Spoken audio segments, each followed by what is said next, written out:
Many believe that loneliness is simply being without company, that it is a vacant seat at the dinner table, an empty couch in the living room, or a single pillow on the bed.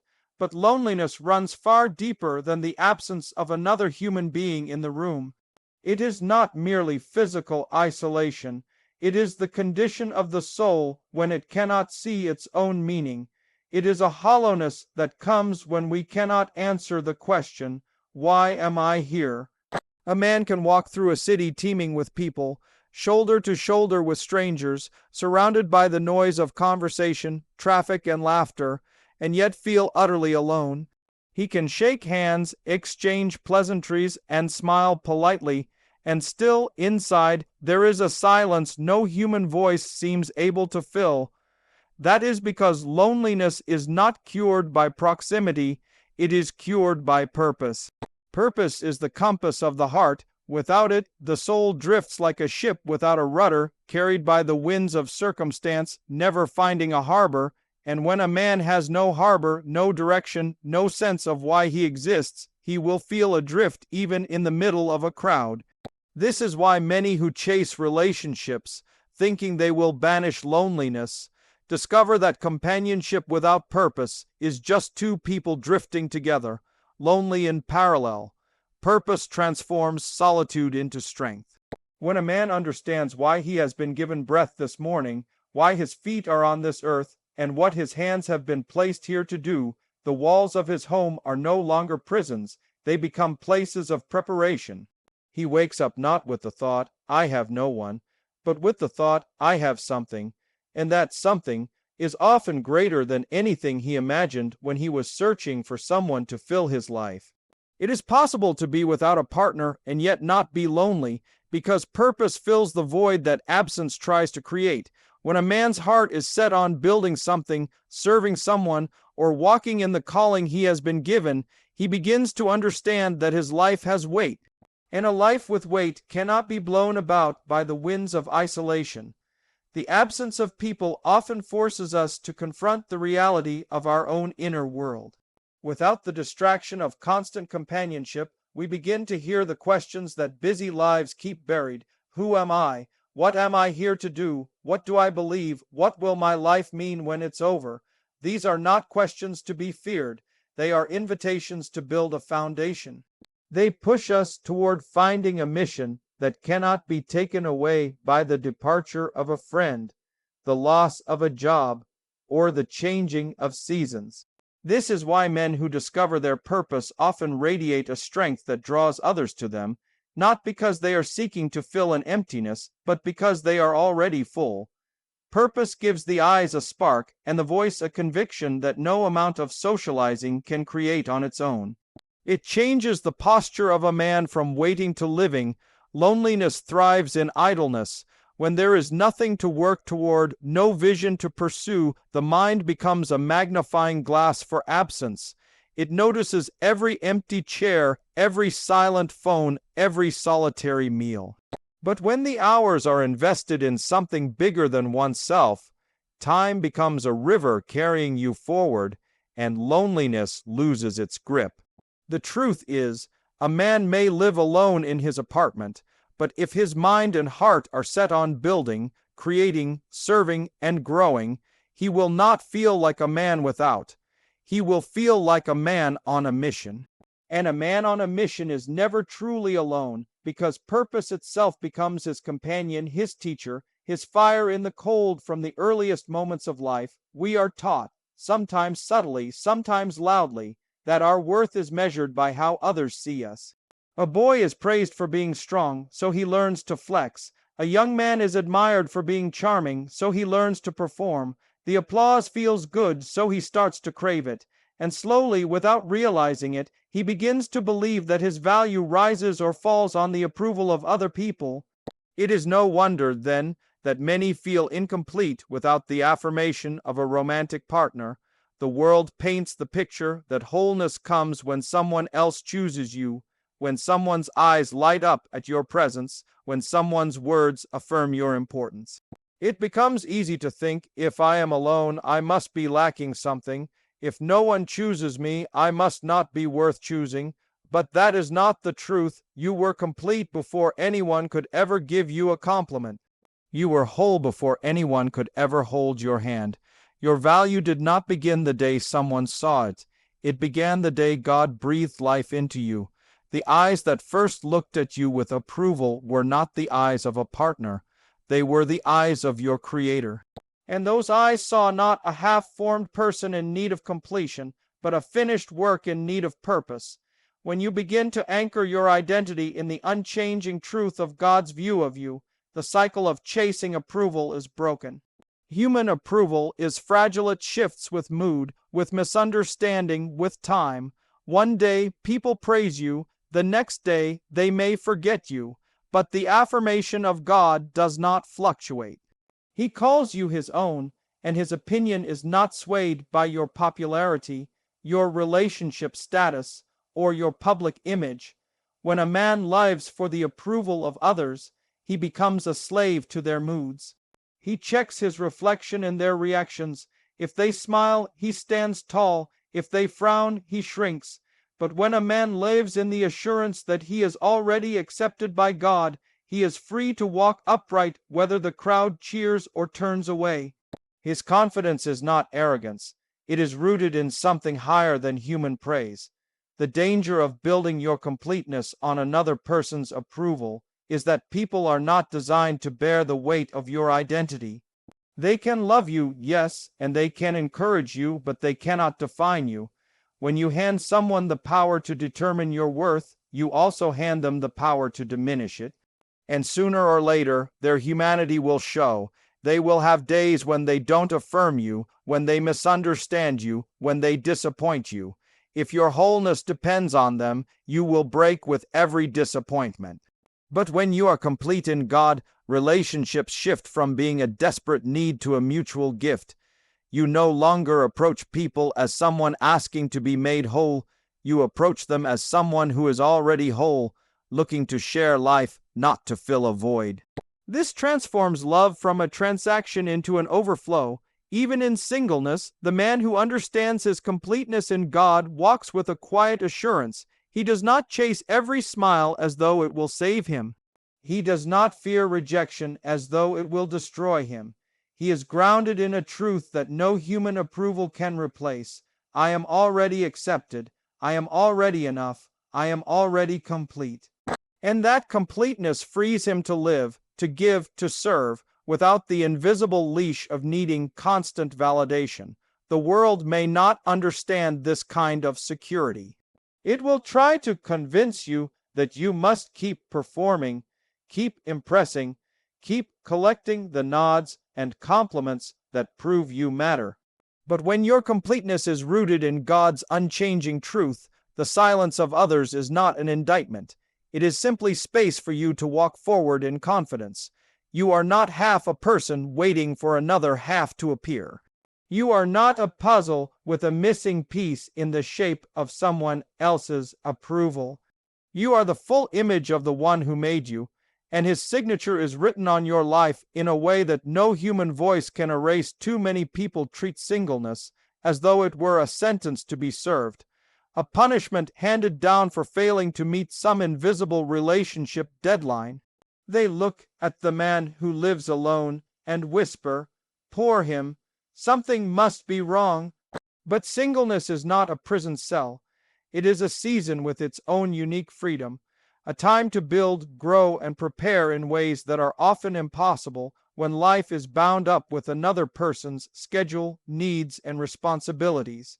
The danger is that we let the voices of the world redefine this season into something shameful. We are shown images of happy couples, romantic dinners, and wedding celebrations, and we are told, sometimes directly, sometimes silently, that this is the measure of success in life. When we are not in that picture, it's easy to feel like we've been left behind. But what if this is not a delay in your life's purpose, but a deliberate time set apart for it? Singleness can be the most powerful chapter in a man's life if he chooses to see it through the lens of opportunity rather than lack. Without the constant demands of a relationship, you have the space to invest in your calling, deepen your skills, and strengthen your relationship with God. This is the time to plant seeds, seeds of discipline, of wisdom, of courage, that will grow into a harvest you may not fully see until later in life. Think of how much of history was shaped by people who were willing to walk alone for a season in order to walk in their purpose. Great works are often born in the quiet, in the hidden years where the world is not watching. A man who embraces singleness as an opportunity understands that every day is a chance to prepare for the future, not to mourn the present. He asks himself not, "Why don't I have someone?" but "What can I build right now while I have this freedom?" There is a strength in learning to stand on your own feet before linking arms with someone else. If you cannot find contentment in yourself, you will search for it in another, and that burden will be too heavy for them to carry. Singleness gives you the chance to become whole, so that if you do one day share your life with someone, you are offering them a full heart rather than asking them to complete a broken one. This season also sharpens your decision making. When you do not feel pressured by loneliness, you are more likely to choose relationships out of genuine compatibility rather than desperation. You can take the time to understand your values, your direction, and the kind of person who will walk well beside you. You are not grabbing for the first hand that reaches out. You are discerning the right hand to hold. The world often treats singleness as a pause button on life, but in reality, it can be one of the most active and productive seasons you will ever have. You have the flexibility to take risks, to travel, to learn, to pour yourself into projects that may require long hours or unpredictable schedules. You can serve without divided attention, study without distraction, and dream without the limitations of compromise.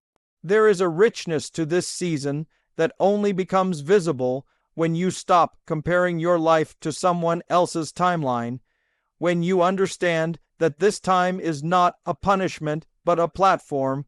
You stop counting the days until it ends and start counting the opportunities it holds.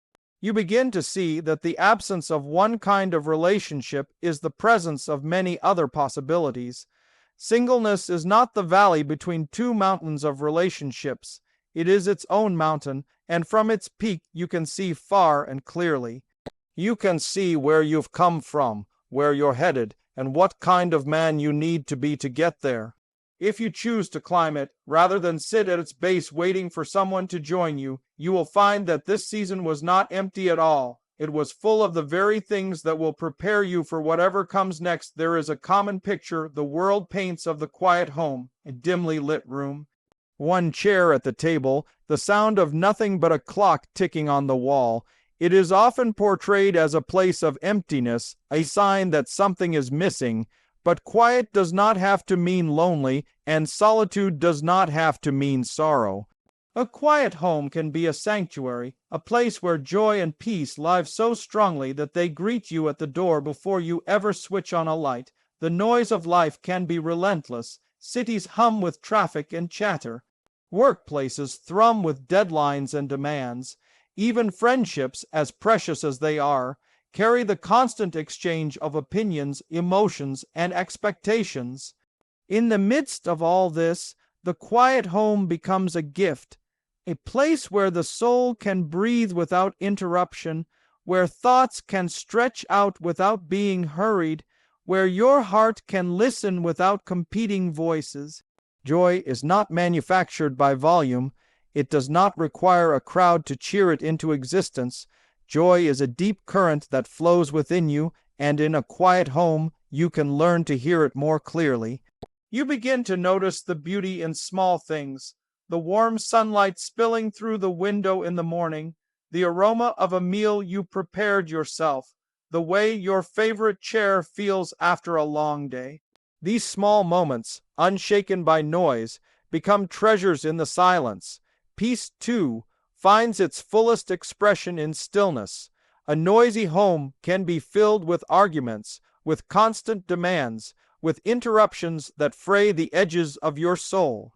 But a quiet home, tended by a heart that chooses gratitude, can be a place of restoration. You can walk through the rooms and feel a calmness that asks nothing from you but to simply be. It is in these spaces that your mind can reset, your body can rest, and your spirit can recover from the rush of the outside world. Some fear silence because it exposes their inner restlessness. Without the distraction of constant conversation or background noise, the mind begins to surface thoughts we've been avoiding, questions about our purpose, about our past, about our future. But facing these thoughts is not a curse, it is an opportunity. A quiet home gives you the room to wrestle with what needs to be faced and to bring it into the light where it can be healed. Filling a home with joy and peace is not about filling it with possessions.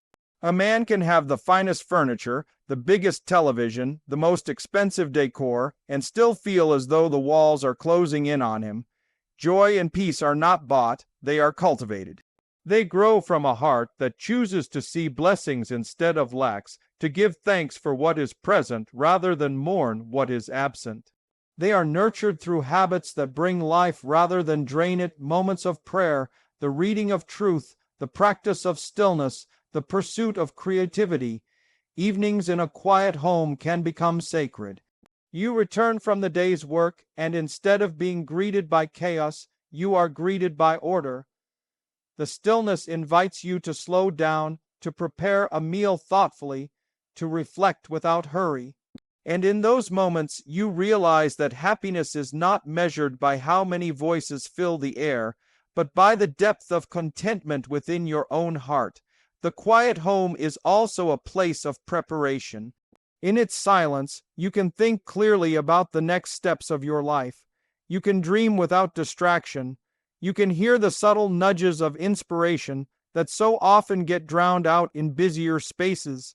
This is where visions are born, where plans are laid, where ideas are nurtured until they are ready to step out into the world. The world may look at a man's quiet home and see absence. But the man who has learned to fill his home with joy and peace sees something else entirely. He sees a refuge, a fortress, a place where his soul can flourish, and where life is lived not in the shadow of what is missing, but in the light of all that is present. There is a kind of aloneness that is physical. You are the only one in the room, the only one in the house, the only one walking down the road. But there is another kind of aloneness that is far deeper, the kind that seeps into the soul and convinces a man that he is unseen, unheard, and unnoticed. Many carry that second kind of aloneness, and it weighs far more than the first. Yet there is a truth that stands unshaken. When you walk with the Lord, you are never truly alone. From the beginning, the God who formed man in his image never intended for his creation to walk without his presence. In the cool of the garden, he walked with Adam. In the wilderness, he led his people by cloud and by fire. In the valleys of fear, he whispered to his servants, I am with you. His presence is not an occasional visit, it is a continual companionship. When a man understands this, the silence of his surroundings loses its power to intimidate him. He may hear no footsteps but his own, yet he knows another walks beside him. He may speak aloud in his home and hear no human voice reply, yet he knows every word is heard. This awareness changes how he lives. He no longer measures his security by the number of people in his circle, but by the nearness of the one who never leaves. Walking with the Lord is not merely believing that he exists. It is living in constant communion with him. It is carrying on a conversation through the day, not only in formal prayer, but in the quiet acknowledgments. Thank you for this sunrise. Guide me in this decision. Strengthen me for this task. It is knowing that even when others misunderstand you, he knows the thoughts and intents of your heart. Even when others forget you, he has written your name on the palm of his hand. There are moments in life when the absence of human companionship can feel sharp, like a cold wind cutting through you. Friends may be far away, family may be busy, and the relationship you hoped for may never have come to pass. In those moments, the enemy whispers that you have been abandoned. But the presence of the Lord is not seasonal. It does not leave when people leave. It does not fade when life changes. It is the one constant when everything else is shifting. This truth also brings courage. A man who walks with the Lord can face challenges without the paralyzing fear of being on his own. When decisions must be made, he is not leaning only on his own understanding, but on the wisdom of the one who sees the end from the beginning. When he steps into uncertain territory, he is not stepping alone. He is stepping with the God who parts seas, calms storms, and makes a way where there seems to be none. The companionship of the Lord also brings a depth of peace that human company cannot always provide. People can comfort, yes, but they cannot reach into the deepest chambers of the heart where fear hides. Only the presence of the Lord can settle the soul at its foundation, replacing anxiety with assurance. That is why even in a quiet room, a man can feel a warmth that has nothing to do with the temperature of the air. It is the warmth of knowing he is held, known, and loved. To walk with the Lord is to be accompanied in both the ordinary and the extraordinary. It is his presence in the simple act of making breakfast. It is his guidance in the critical turning points of life.